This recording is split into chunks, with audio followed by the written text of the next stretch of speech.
Hidup ini adalah kesempatan.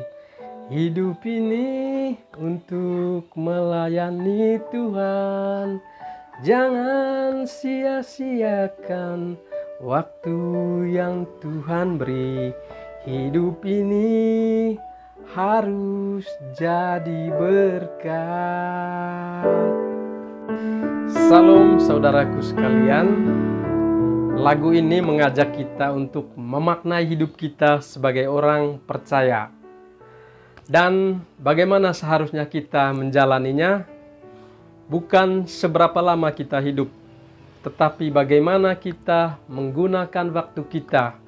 Karena Tuhan memiliki tujuan, dan bagaimana Tuhan menempatkan kita di dunia ini tentu ada tujuan dan maksudnya. Nah, dalam bacaan dan renungan kali ini, kitab Yakobus pasal 4 ayat 14.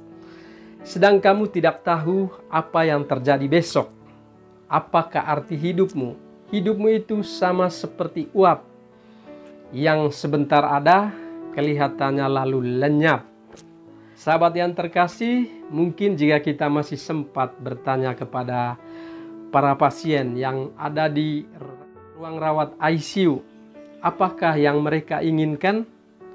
Pasti jawabannya hanya satu, yakni ingin sembuh dan memperoleh kesempatan hidup sekali lagi. Bahkan banyak yang berjanji, jika Tuhan masih memberi kesempatan untuk mereka hidup, mereka ingin berbuat banyak kebaikan. Mereka ingin memperbaiki kesalahan mereka. Mereka ingin banyak meminta maaf.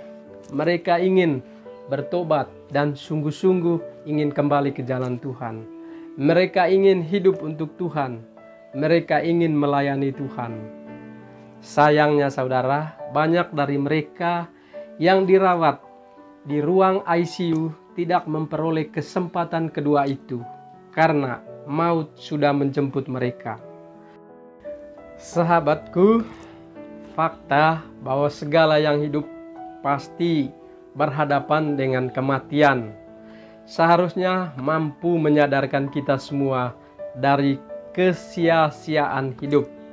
Nah, apa itu kesia-siaan hidup? Menurut Alkitab, kesia-siaan hidup adalah segala sesuatu di dalam dunia ini yang tidak bernilai kekal dan yang pasti akan berakhir. Misalnya kesombongan, keangkuhan, hidup ketamakan, dan keserakahan hidup.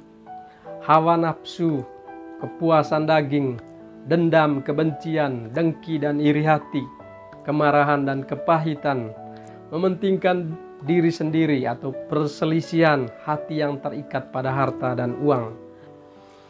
Alkitab menerjemahkan hal-hal yang tidak kekal ini sebagai perkara-perkara di bawah bumi, dan hal-hal yang bernilai kekal sebagai perkara-perkara di atas atau surga. Kolose pasal 3 ayat 2, pikirkanlah perkara di atas, bukan yang di bumi. Nah, orang percaya yang sudah memiliki Kristus seutuhnya tidak mau lagi mengingatkan hidupnya pada hal-hal yang tidak bernilai kekal. Namun celakanya saudaraku, saat ini ada begitu banyak orang percaya yang kondisi kesehatannya sehat-sehat saja, tapi mereka selalu sibuk menghabiskan sisa waktu dan hidup mereka hanya untuk memikirkan perkara-perkara di bumi dan lupa akan mengerjakan perkara-perkara di atas, yaitu surga. Sahabatku, bagi orang percaya yang sudah mengalami Kristus, sungguh hidup ini adalah sebuah kesempatan. Nah, kesempatan bagi kita semua untuk mempersiapkan diri masuk ke dalam hidup yang sesungguhnya, yakni hidup kekal bersama Kristus. So, saudaraku, jangan mau tertipu dan terbuai oleh perkara-perkara dunia yang fana ini. Cari dan kerjakanlah perkara-perkara yang di atas, maka saudara akan hidup. Dan renungkan apa alasannya, mengapa Tuhan masih memberi kesempatan hidup di dunia ini. Tentu supaya melalui keberadaan kita banyak orang merasakan surga di bumi ini. Saudaraku, mari kita bertanya kepada diri kita masing-masing. Yang pertama, apa makna hidup saya selama ini?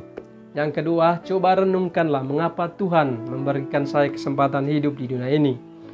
Pertanyaan renung ketiga, bagaimana saya dapat mempergunakan kesempatan hidup yang Tuhan berikan mulai dari sekarang? Mari kita bawakan dalam segala doa kita.